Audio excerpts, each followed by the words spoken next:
ప్రభు కొరకు అనేక ఆత్మను సిద్ధపరుస్తూ అదే వలసలో ఈరోజు ఈ చిన్న గ్రామంలో చిన్న సంఘమైన మన ఆహ్వానం గమనించి మన ముందుకు చేసినటువంటి విశ్వశాంతి సంతోష్ గారు దయచేసి వాళ్ళు మన ముందుకు వార్తలు అందించడానికి ఈరోజు మన ముందుకు వచ్చారు. వారికి సమయాన్ని చూడగా అందరూ చప్పట్లు కొడుతూ వారిని గౌరవించాలని చేస్తున్నాం. ఎందుకంటే సమస్త ఘనత మహిమ ప్రభావాలు గరుడైన యేసుకే చెల్లుగాక. అందరూ చప్పట్లు కొడుతున్నారు. మీ అందరికంటే ముందుగా వాళ్ళు సుదీర్ఘ ప్రయాణం చేసి మన సంఘాలను విడిచి వారి కుటుంబాలను విడిచి ఈ తెనాలిలో ఈ కొల్లిపురం మండలంలో ఈ సిరిపురం గ్రామంలో ఉన్న ఈ సంఘానికి దేవుని వాక్యాన్ని అందించడానికి వారు రావటం ఆశీర్వాదకరం. సమయాన్ని వ్యర్థం చేయక వీళ్ళు కూడా పనుల టైంలో ఉన్నారు. అదిగాక పనులు కూడా చాలా బిజీగా ఉన్నారు. కాబట్టి ఈ టైంలో ఇబ్బంది పెట్టుకోవడం కనుక దేవుని మాటలు తీసుకోవడంగా శ్రద్ధతో దేవుని మాటలు వినాలని మనం చేస్తూ ఈ సమయాన్ని దైవజనులు విశ్వశాంతి సంతోషం గారికి అప్పగిస్తున్నాం.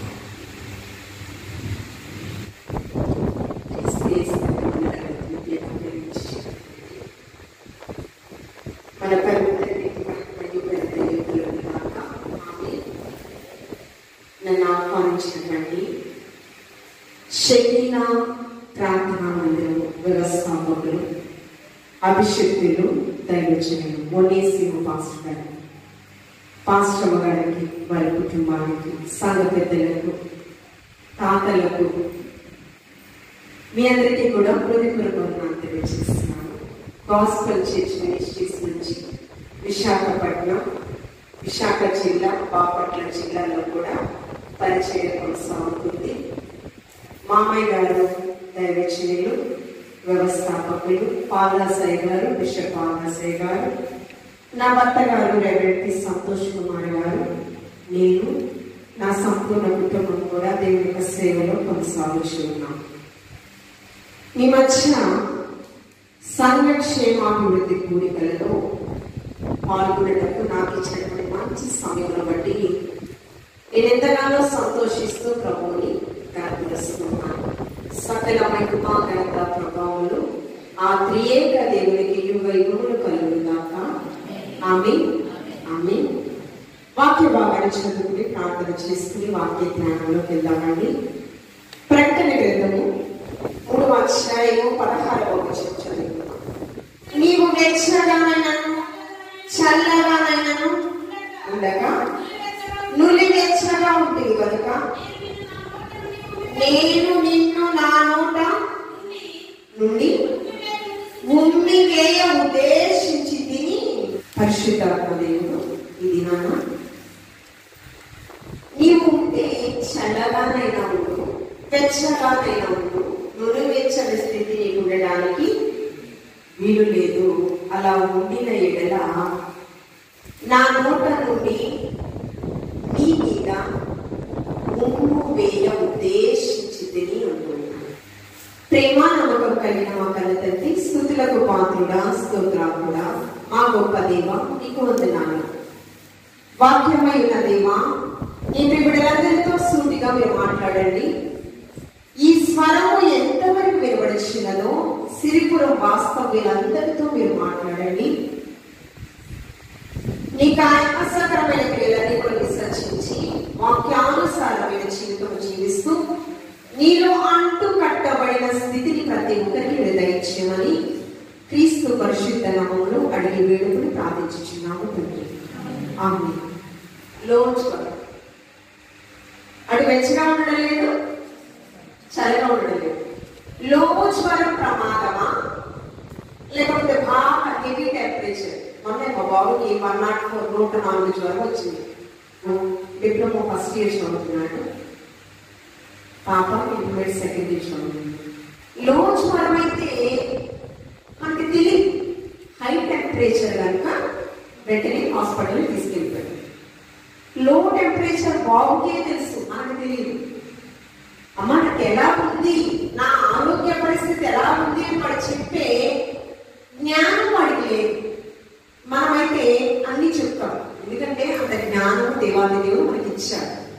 అనుభవంతో కూడినటువంటి జ్ఞానం. పరిశుద్ధమైన ఘనమైన వివాహ బంధంలో చదవబడిన చదువంత అనేకమైన సవాళ్లతో కూడినటువంటి అనుభవాలు మనకు వస్తాయి. వివాహ వ్యవస్థ అంటే ఏంటో, దేవుని యొక్క చిత్తము ప్రణాళిక ఏ విధంగా ఉందో వివాహ వ్యవస్థ అది తెలియకనే కుటుంబాలలో, క్రైస్తవ కుటుంబాలు విచ్ఛిన్నమైపోతుంది. భార్య భర్తల మధ్య అగాధం చోటు చేసుకుంటుంది. కొట్లాటలు, విడాకులు, కోర్టులు, కేసులు, ఏమండి చంపుకోవడాలు, స్వార్థపూరితంగా వివాహ వ్యవస్థ అయిపోయింది. ఈ టెంపరేచర్ మనకు తెలుస్తుంది, ఎందుకంటే జ్వరంకు మించిన సమస్యలను మనం ఎన్నో సవాళ్ళతో కూడిన పరిస్థితులు మనం ఫేస్ చేస్తున్నాం. బాబు చూసి వెంటనే 104 ఎవరు వస్తే పాస్టర్ ఫెలోషిప్ లో మెసేజ్ చెప్పడానికి వెళ్ళిన నేను మెసేజ్ చెప్తే తడువ చేయకుండా నా పిల్లలు అంటే నాకు చాలా ఇష్టం. ప్రతి ఒక్క తల్లికి అంతే ఇష్టం, నాకు మరీ ఎక్కువ ఇష్టం. నీతి నిమిత్తము హింసింపబడి వారు పరలోక రాజ్యము. మీరు నన్ను వెంబడింపగోరిన యెడల తనను తాను ఉపేక్షించుకుని ప్రతిదినము తన సిలువను ఎత్తుకుని తను వెంబడించాలి. యేసుక్రీస్తు ప్రభువు ఒకమారి సిలువ మోసారు. ఎవరైతే క్రీస్తుకు సాక్షులుగా బ్రతకాలనుకుంటారో, సేవ చేయాలనుకుంటారో వారు ఎలా అంటారు? ప్రతిదినము తన సిలువలు లోచుకోవడం చాలా ప్రమాదకరం. క్రైస్తవ వ్యక్తికి, క్రైస్తవ విశ్వాసికి ఏది ప్రమాదకరం అంటే, నువ్వు బ్రతికితే విశ్వాసిగా బ్రతుకు, లేకపోతే అవిశ్వాసిగా బ్రతుకు. కానీ నేను విశ్వాసిగా మందిరంలో బ్రతుకుతానయ్యా, బయటికి వెళ్ళినప్పుడు అవిశ్వాసిగా బ్రతుకుతానంటే బ్రతికితే ఏంటంటున్నాడు? ఆయన నోట నుండి మన మీద ముప్పు వేయ ఉద్దేశించుచున్నాడట. రాసింది సామాన్యమైన వ్యక్తి కాదండి, పరలోక రాజ్యాన్ని ముందుగా చూసినటువంటి వ్యక్తి రాశాడు. జబదయ కుమారుడు, జబదయ సలోమి యొక్క కుమారుడు, సలోమి యొక్క కోరిక కోడి ఏంటంటే యేసుక్రీస్తు ప్రభువు వార్త ప్రకటించేటప్పుడు, అయ్యా నీవు పరలోకానికి కలిగి కదా, నీవు పరలోకానికి వెళ్ళేటప్పుడు నీ కుడివైపు కలిగి ఎడవ, అయ్యా నువ్వు పరలోకాధికారి కదా, నా పాపాలన్నీ క్షమించి పరలోకానికి చేర్చుకోవాలా. ప్రత్యేకమైన ఆయన కుడిపార్శ్వంలో ఉండే గొప్ప భాగ్యం ఎందుకంటే, ఏమంటే చివరి క్షణంలో బందిపోటు దొంగ కూడా కోరుకోరాడు, అయ్యా నీ రాజ్యంలో చేరేటప్పుడు ఆయన ఏ రాజ్యము? పరలోక రాజ్యం, పరలోకాధికారి. ఎరువుల శరువుల మధ్య దేవదూతల గణములతో నిత్యము పరిశుద్ధుడు పరిశుద్ధుడని యేసుక్రీస్తు ప్రభువు అక్కడ ఉండే గొప్ప భాగ్యము నా బిడ్డలకు కావాలయ్యా అని అడిగింది కదా. అడిగినట్టే పరలోక రాజ్యాన్ని చూశాడండి. అపోస్తలుడైన యోహాను గారు శిష్యులలో ఒకడు కదా. ఈ శిష్యుడు ప్రత్యేకమైన వ్యక్తి. శిలువ శ్రమలలో యేసుక్రీస్తు ప్రభువుకి సన్నిహితంగా ఉన్నాడు. భార్య అంటుంది, కడవరకు నీకు నమ్మకంగా ఉంటాను, మరణమే మనల్ని ఎడబాస్తుంది, నీ కొరకు నేను చావడానికైనా సిద్ధమని వివాహమైన మొదటి దినము చెప్తుంది. ప్రేమను భర్త కూడా అంటారు, నీ కొరకు నా ప్రాణాలే అంటారే కానీ ఎవరెవరు. కానీ యేసుక్రీస్తు ప్రభువు ఏ యోగ్యత లేని మన కొరకు, ఏ భేదము లేదంట, నీతిమంతుడే లేదంట ఈ లోకంలో, అలాంటి మన కొరకు, దుర్నీతితో ఉన్న మన కొరకు, అజితేంద్రియంతో ఉన్న మన కొరకు ఇరుకుదలాంటి మన జీవితాన్ని శుభ్రపరచడానికి, పవిత్రపరచడానికి యేసుక్రీస్తు ప్రభువు పరిశుద్ధ రక్తాన్ని దారితీశారు. ఆయన అడుగు జాడలలో నడిచినటువంటి శిష్యుడు యోహాను గారు అంటూ ఉన్నారు, నీవు బ్రతికితే చల్లగా బ్రతుకు, వెచ్చగా బ్రతుకు, నడి వెచ్చని స్థితి ఉంటే మనలో రెండు తలపులు మన జీవితంలో ఉండడానికి వీలు లేదు. యెషయా ప్రవక్త ద్వారా పరిశుద్ధాత్మ దేవుడు 55వ యెషయా గ్రంథంలో 8-9 వచనాలు.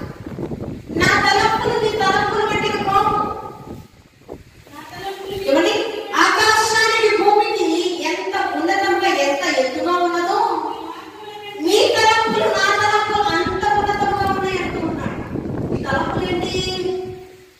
మన దేని కోసం వస్తాం? అయ్యా మంచి గృహమేవయ్యా, మంచి ఆరోగ్యమేవయ్యా, అదే మన తలంపులు.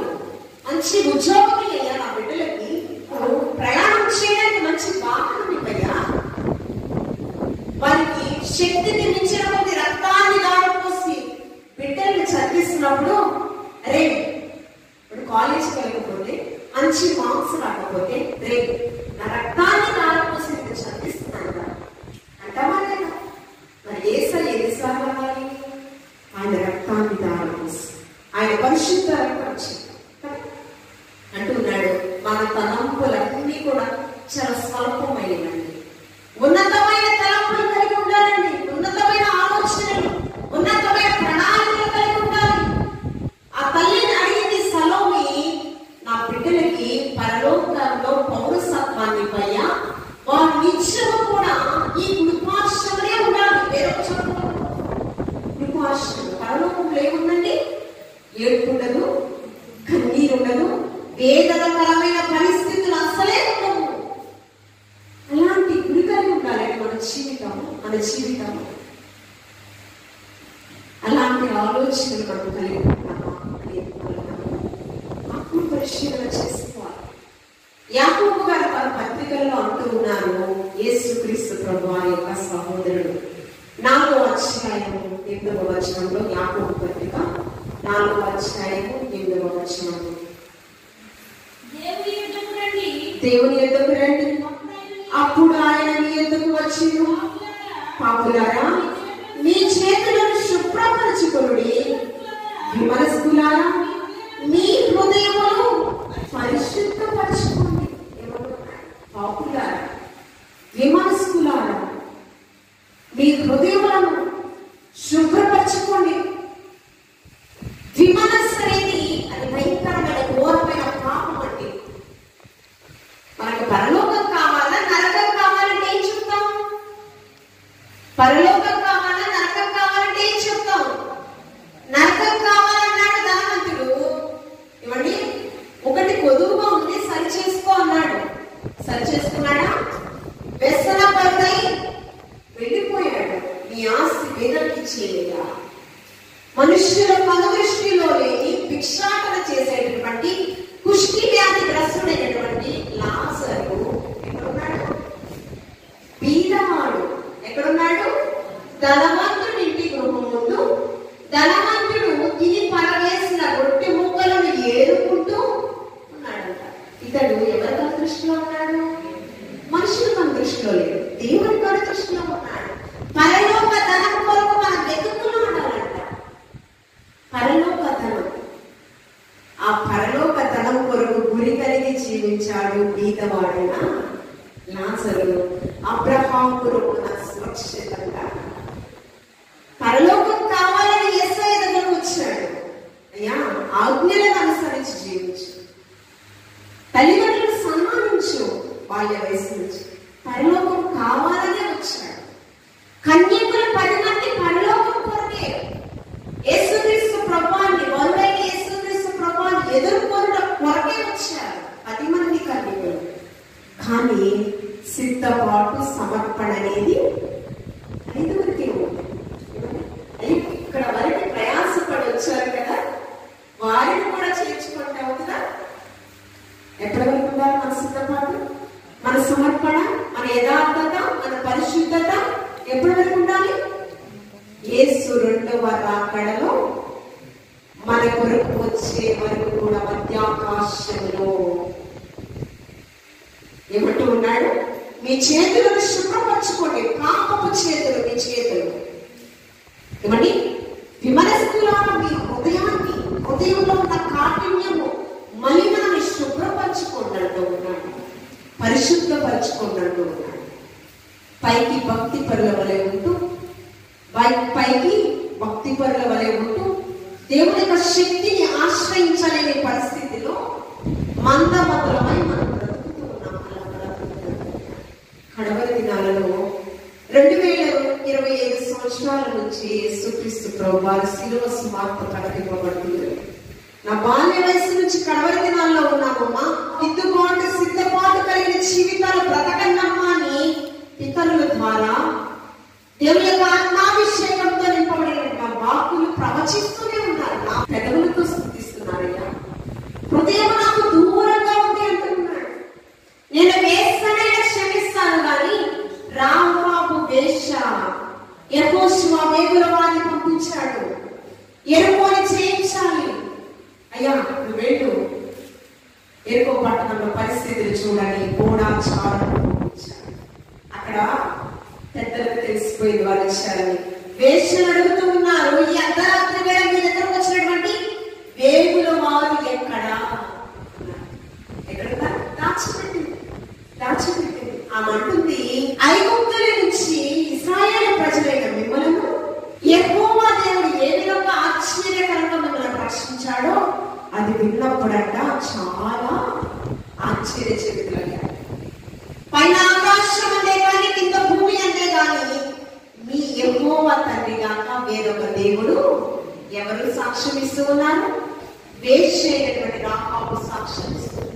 వేగుల వారికి ఆతిథ్యం ఇచ్చిందని ఆమె మర్చిపోకుండా రాహాబు వంశావళిని మరణ దేవత నుంచి కాపాడారు. అంతేకాకుండా శీతమైన స్థాయిలో ఆధిక్యత శీవ గ్రంథంలో ఆమె పేరు లిఖించబడి విశ్వాస వీరుల పట్టిక హెబ్రీయులకు రాసిన పత్రిక 11వ అధ్యాయం అక్కడ మోషే, అబ్రహాము, హానోకు అందరూ ఉన్నారంటే విశ్వాస వీరుల పట్టిక.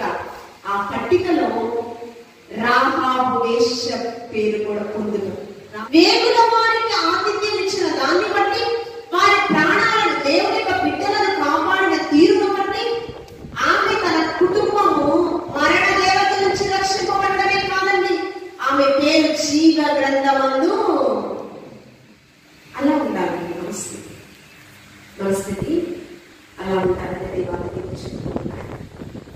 పరిశుద్ధ గ్రంథంలో మనం చూస్తే మన స్థితి బ్రతికితే విశ్వాసిగా బ్రతకాలి, క్రైస్తవుడిగా బ్రతకాలి, రోషం కలిగి బ్రతకాలి. ఈ లోకంలో తుచ్చమైన వాటి కోసం, అల్పమైన వాటి కోసం మనం బ్రతకడానికి వీలు లేదు.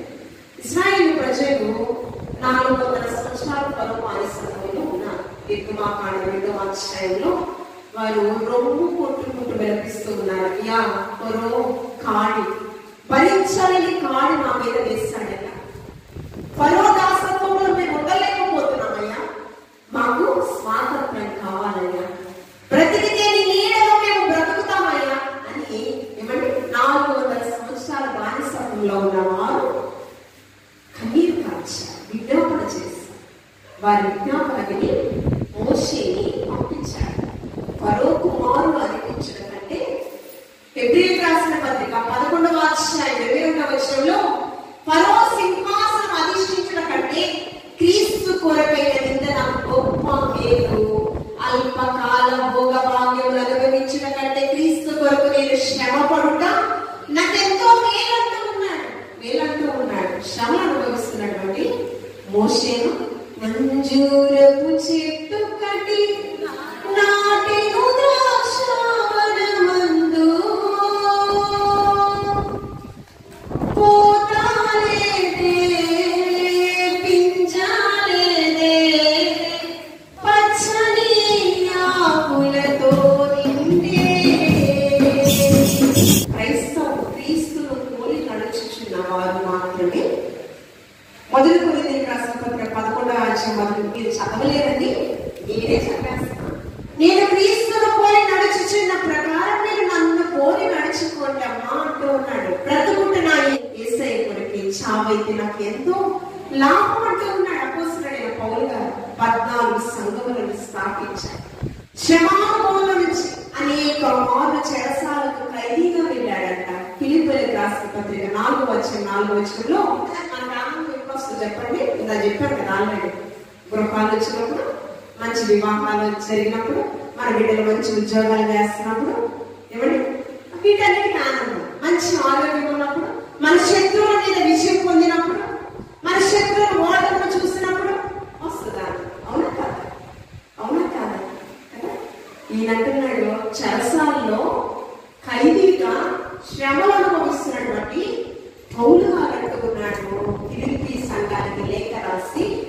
మీరు ఆనందించండి. మరలా చెప్పుచున్నాను, ఆనందించండి. మీ సహనం సకల జనులకు సాక్షాత్తంగా తెలియపరచబడను. ఎలా అంటారు? అయ్యో ఒట్టు నుండి ఎన్నైనా మాట మాట్లాడతామయ్యా అంటారు కదా. ఆయన ఒట్టు లేడు. ఎక్కడున్నాడు?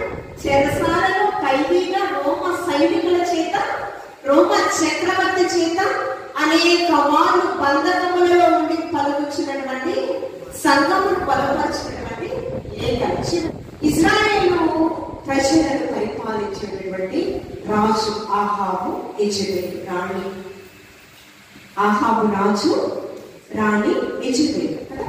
వివాహమైన తరువాత అధికారాన్ని బట్టి చాలా గర్వించాడు. అధికారాన్ని స్వప్రయోజనకరంగా నెరవేర్చాడు. రాజుగా ఉండేటటువంటి అర్హతలు ఏంటంటే తన ప్రజలను, ఇశ్రాయేలు ప్రజలను పరిపాలన మంచిగా చేయాలి, సంరక్షించాలి. శత్రు దేశం నుంచి తన ప్రజలను సంరక్షించాలి. ఏమంటే శత్రువుల నుంచి. కష్టం వచ్చినప్పుడు నేనున్నాననే భరోసా మాట ద్వారా కాదు. అమ్మ నీకు నేనున్నాను, నేను ప్రేమిస్తున్నాను, నేను ప్రేమిస్తున్నాను కానీ తిరిగి పెట్టినమ్మా, అమ్మ నీకు నేను ప్రేమిస్తున్నానమ్మా, నీకేం చేయనమ్మా, ఇది కాదు. ఎలా నేనున్నాననే భరోసా ప్రాక్టికల్ గా చూపించాలి, క్రియాత్మకమైన ప్రేమ చూపించాలి కదా. అయితే స్వప్రయోజనంగా రాజ్యం పరిపాలన చేస్తాడు. ఎంత భయంకరమైనంటే 14వ వచనం మొదలు వచ్చిన సామెతల గ్రంథంలో, జ్ఞానం కలిగిన స్త్రీ కుటుంబాన్ని కట్టును, స్త్రీ తలుచుకుంటే రాజ్యాలు పతనమైపోతాయి అంటే యెజెబెలు వల్లే, యెజెబెలు లాంటి స్త్రీల వల్లే క్రైస్తవ కుటుంబాలు పతనమైపోతున్నాయి, రాజ్యాలు పతనమైపోతున్నాయి. ఆమె ఏం చేసిందంటే దేవుని యొక్క చిత్తం మర్చిపోయి బయలు దేవతలను ఆరాధన చేస్తూ ప్రవక్తలను చంపడానికి కూడా ఏమాత్రము వెనుకాడటం లేదు. బయలు దేవతను ఆరాధన చేయాలని ఒక శాస్త్రము అమలుపరిచింది. అక్కడ ఆ దినాలలో ఏమండి, ఆ దినాలలో గృహ నిర్వాహకుడు వచ్చాడు ఆహాబు దగ్గర. ఈ యొక్క ప్రవక్త ఏలియా రోషము కలిగి అగ్ని వంటి దైవజనుడండి. రోషముగా మాట్లాడేవాడు. ప్రతిదీ కూడా యెహోవా జీవము తోడని కొరకు మాట్లాడేవాడు, సవాళ్ళు విసిరేవాడు. యెజెబెలేమో బయలుదేవతను ఆరాధన చేస్తుంది. యెహోవా జీవము తోడంటే కోపం వస్తుందా కదా, చంపాలనుకుంటారా లేదా, అయినా కూడా రోషముగా ప్రతిదీ మాట్లాడేవాడండి. ఆ మొదటి రోజుల 18వ అధ్యాయంలో మనం చూస్తూ ఉన్నప్పుడు యెహోవా జీవము తోడు, యెహోవా జీవము తోడని ప్రతిదీ కూడా మాట్లాడుతూ ఉండేవాడు. ఆ పరిశుద్ధ గ్రంథంలో మనం చూస్తూ ఉన్నప్పుడు చూడండి, ఒక దినాన ఆహాబుకి యెజెబెలుకి ఛాలెంజ్ విసిరాడు. ఇశ్రాయేలు ప్రజలను కొంతమంది ప్రాణ భయంతో ఏం చేశారంటే బయలుదేవతలను ఆరాధన చేశారు. ఇశ్రాయేలు ప్రజలు నిజ దేవుని మర్చిపోయారు. ఇందాక చెప్పాను 400 సంవత్సరాల బానిసత్వం నుంచి విడిపించాడు కదా మోషే. విడిపించిన తర్వాత మొట్టమొదట కృతజ్ఞత మోషేకి తెలియచాడు. అయ్యా నువ్వు ఫరో కుమారుడుగా ఉన్నందుకు మా కొరకు అరణ్య మార్గంలో శ్రమలు అనుభవించాలి. రెండోది ఎవరికి కృతజ్ఞత చెల్లించాలి? యెహోవా తండ్రికి కృతజ్ఞత చెల్లించాలి. కానీ సంఖ్యాకాండము 11వ అధ్యాయం 5వ వచనంలో ఉచితముగా మాకు దొరికిన కీరకాయలు, దోసకాయలు, ఉల్లిగడ్డలు మాకు జ్ఞాపకం వచ్చుచున్నాయ్యా. నిర్గమకాండంలో మేము బానిస బ్రతుకులు మేము బ్రతకలేకపోతున్నాము, మోయలేని కాడిని మా మీద మోపాడు ఫరో, మాకు విడుదల కావాలి, స్వాతంత్రం కావాలి అని కన్నీరు కార్చారు. స్వాతంత్రం నుంచి ఎక్కడికి వచ్చారు? దేవుని పద దృష్టిలో దేవుని యొక్క సన్నిధి ప్రత్యక్షత అనుభవిస్తూ ఉన్నారు. పగలు మేఘస్తంభమై, రాత్రి అగ్నిస్తంభమై, కాపుదల తోడుగా ఉంది. ఆయన నేలగా చేశాడు దేవా. మధురముగా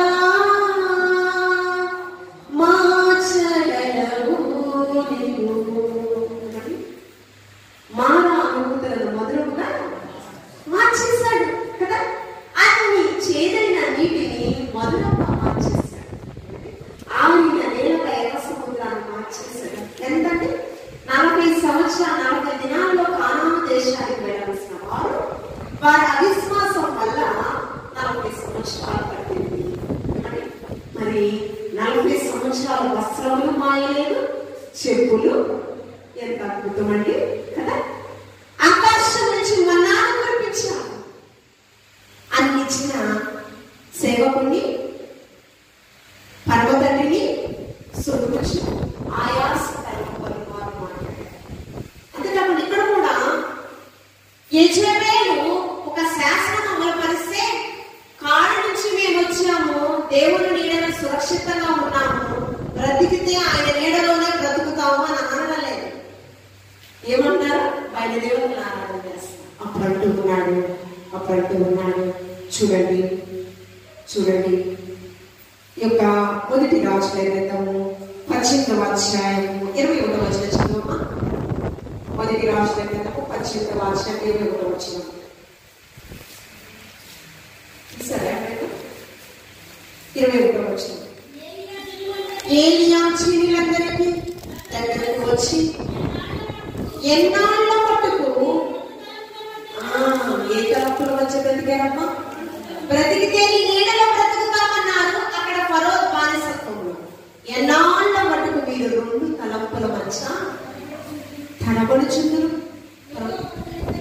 యెహోవా దేవుడైతే ఆయనను అనుసరించుడి, బయలుదేవుడైతే అక్కడ కోపం వచ్చి రోషంతో రాజు రాణికి ఒక సవాల్ విసిరాడు.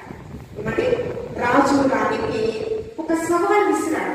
ఏమిటంటే చూడండి, అక్కడ ఒక ఎద్దును తీసుకుని వచ్చి మాకు ఇవ్వండి. ఏంటంటే ఒక ఎద్దుని మాకు ఇవ్వండి. బయలుదేవతను ఆరాధన చేసేటటువంటి మాకు ప్రవక్తగా నేను ఒక్కటే ఉన్నాను ఇశ్రాయేలులో, మిగతా ప్రవక్తలందరినీ చంపేశారు. బయలుదేవతలను ఆరాధించే ప్రవక్తలు 450 మంది ఉన్నారు. మీకు ప్రజలు చాలా మంది ఉన్నారు. ఏమండి గొప్ప పలుకుబడి మీకు ఉంది. అయితే ఒక సవాల్ ఇప్పుడు చివరిగా ఉంటాడు. ఇశ్రాయేల్ ప్రజలను హెచ్చరించాడు. అంతకు ముందు కూడా ఈ యొక్క ప్రజలను ఆహాబు యెజబెలుతో కూడా మాట్లాడాడు.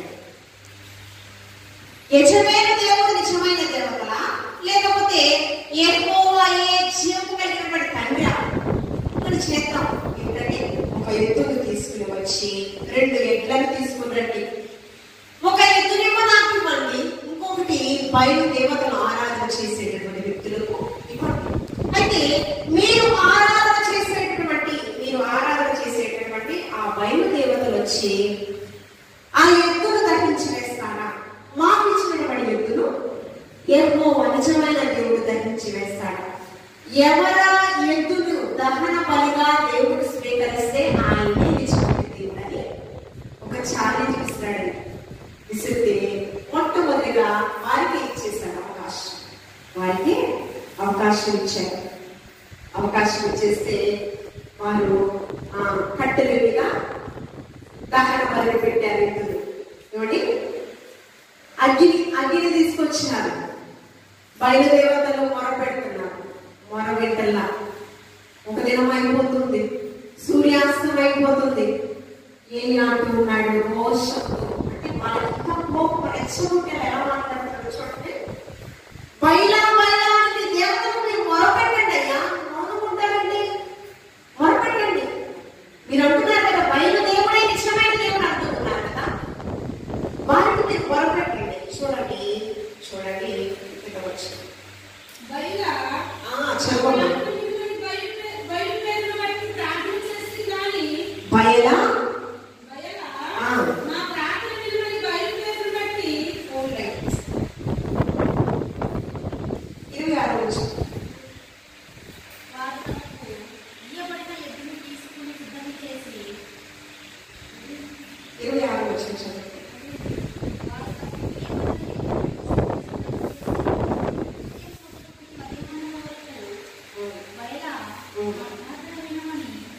ప్రార్థన చేశారు. ఓకేనా? 28వ వచనం చెప్పండి. వేచు రక్తము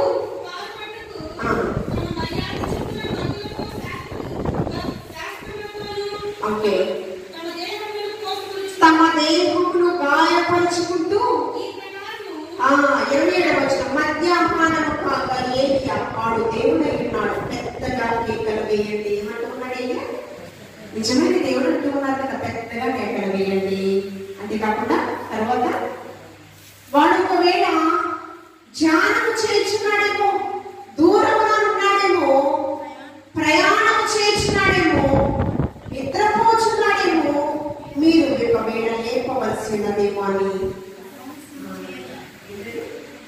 కోపం వస్తుందా కదా, గట్టిగా వారి దేవతలు పిలుస్తూ ఏమంటే ఇంకా దిగి వస్తారేమో, దహన వరకు కదిలించి వేస్తారేమోనని వారి శరీరానికి గాయాలు కూడా రాలేదండి, రాలేదు. కానీ జీవమైన తండ్రి మీద ఎంత విశ్వాసం అంటే ఈ యొక్క దైవజనుడికి ఈయన ఏం చేస్తున్నాడంటే కట్టెల మీద దహన బలిని పెట్టారు. పెట్టిన తర్వాత ఏం చేస్తున్నాడంటే దహన బలిని కట్టెలను కలిపి ఇచ్చేసాడు. ఏం చేశాడు?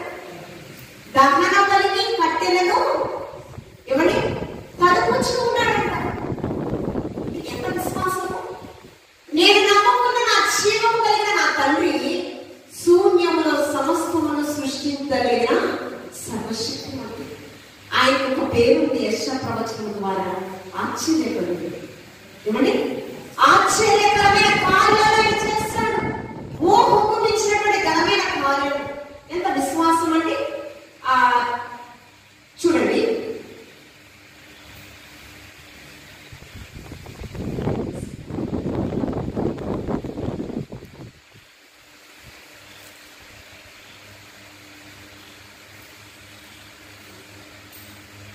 చూడండి 33వ వచనం చదవమ్మా. క్రమముగా పేర్చి ఎద్దులు తునకలుగా పోసి చెరువులు చూచుచుండగా తొట్ల మీద నీళ్లు నింపి దహన బలి పశు మాంసముల మీద కట్టెల మీదను ఏం పోయాలి? తెలుస్తుందండి. వర్షాకాలంలో కట్టెలేక జాగ్రత్తగా దాస్తారు లేదు, పట్టు చేయలేక భద్రంగా దాస్తారు.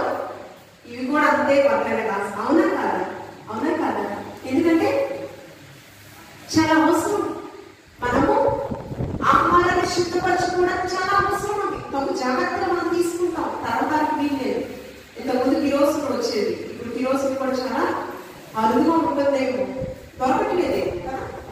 మరి నడిచిన కట్టెలను అగ్గిని అంటిస్తే ఎట్లాగా ఆ బలి పశువు తగలబడుతుంది?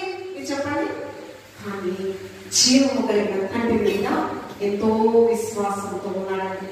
ఆ కింద వచనాలలో చూసినప్పుడు చూడండి, అమ్మా అదంతా అయిపోయింది, ప్రార్థన చేస్తున్నాడు. ప్రార్థనతో సమస్తము సాధ్యమే.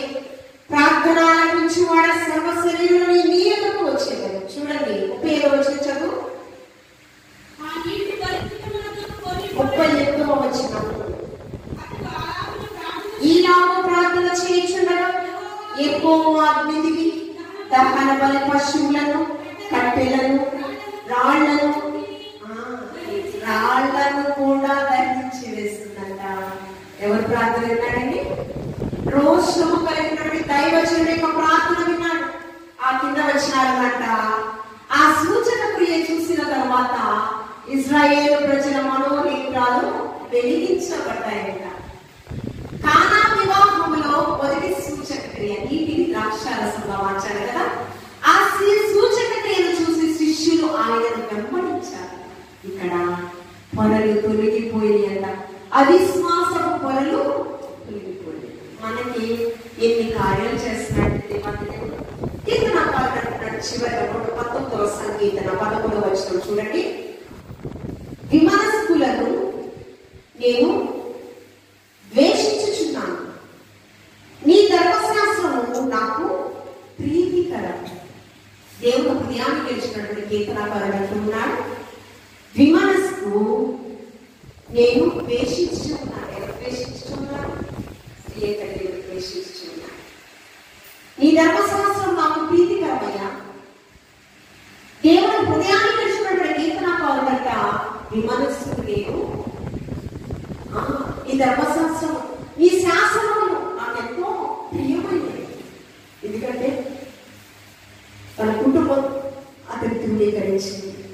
మృగాలతో సహవాసం చేశాడు దావీదు. కానీ దేవుడు కను దృష్టిలో ఉన్న దావీదు గొర్రెల దొడ్డిలో ఉన్న నా తనని సింహాసనాసీనుడిని చేశాడు. అందుకంటూ ఉన్నాడు, ద్విమనస్సునేమో ద్వేషించుచున్నాను. మనం ద్వేషిస్తున్నామా? రెండు మనస్సులు, రెండు ఆలోచనలు, రెండు తలంపులు, రెండు మాటలు. ఒక వ్యక్తి గురించి ఇక్కడ ఒక మాట మాట్లాడతాము, ఆయన దాటిన తర్వాత ఇంకో మాట. ఏమంటే మన నాలుక కిందంట ఖడ్గం ఉంచుకుంటున్నామంట, విష సర్పాలు ఉంచుకుంటున్నామంట. ఏమంటే మరి యేసుక్రీస్తు వారి వాక్కులు రెండంచెల వాడిగల ఖడ్గం. నేను ఉన్న మలినము పాపపు స్థితిని అంతటి కూడా దేవుడు పోసేస్తాడు. అది దహించి వేస్తాడు. పాపం అంతటిని దేవుడు దహించి వేస్తాడు. మరలా చదువుతున్నాం, నిలువెచ్చని స్థితి నీకుంటే నా నోట నుండి ఉద్దేశించి ఉన్నాను. దేవుని యొక్క కను దృష్టిలో ఉన్నాను. నన్ను సృష్టించిన వాడు నాకు భర్త ఉన్నాడు. యేసుక్రీస్తు ప్రభువు రెండవ రాకడలో వస్తాడు మధ్యాకాశంలో. ఏమంటే కళంకం లేని వారిగా, మత్స్యాగాము మలినం లేని వారిగా, ముడత లేని వారిగా. ఏమంటే వివాహం చేసుకునేటప్పుడు కొత్త చీర కట్టుకుంటామా, పాత చీర కట్టుకుంటామా?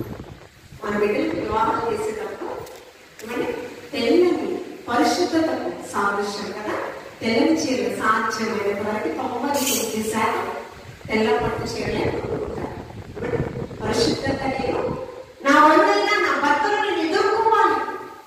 అలాగే యేసుక్రీస్తు ప్రభువు మనల్ని సృష్టించిన వాడు మనకు భర్త ఉన్నాడంట. మన మీద ఉన్న ముసుగును తీసివేస్తాడు. పాపం అనే ముసుగును తీసివేయాలి. ఏమండి ఆ రీతిగా మనం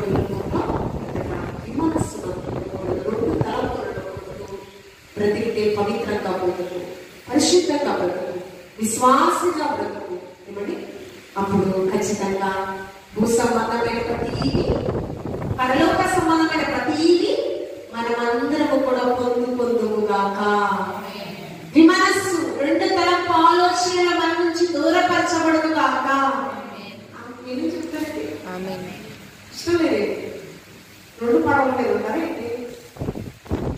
రెండు తలపులు కలిగిన ఆలోచన నేను దూరపరచుకుంటును కాక.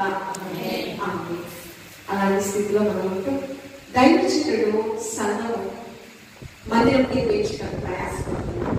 రెండు మాటలు, రెండు తలపులు మనం ఉండకూడదు. సేమ్ ఇదే చర్చి ఇంతే లెంత్ లో ఏంటంటే సేమ్ ఇదే చర్చి. పుల్పీట్ ఇక్కడ వరకు వస్తుంది, పుల్పీట్ ఇక్కడ వరకు వస్తుంది, సేమ్ ఇదే లెంత్. నాకు చూస్తే నాకు ప్రతిష్టకు ముందు 2 months ముందు నా మధ్య వెళ్ళకే ఉంది. దేవుడు నాకు ఇచ్చిన 2 months ముందు, 2 months లో అన్ని పనులు చేయించేస్తాను. సీలింగ్తో సహా చెప్తాను మీకు. 20 లక్షలు ఖర్చు పెట్టాను చర్చ్ కోసం. 20 లక్షలు 20 లక్షలు ఖర్చు పెట్టాను చర్చ్ కోసం. అందరూ అన్నారు, పల్లెటూరులో 20 లక్షలు పెడుతున్నాము, నీకు ఏం ఉపయోగం, నీ ప్రయాణ ఖర్చులు కూడా రావు కానుకలు అన్నారు. బ్రదర్ చూస్తే నాకు చాలా సంతోషం వేసింది. బిడ్డను పోషించడం కొరకు, మిమ్మల్ని ఇబ్బంది పెట్టకుండా ఉండడం కొరకు జీవనోపాధి పనులు చేసుకుని నిజంగా అలా చేసుకునేవారు నిజమైన సేవ.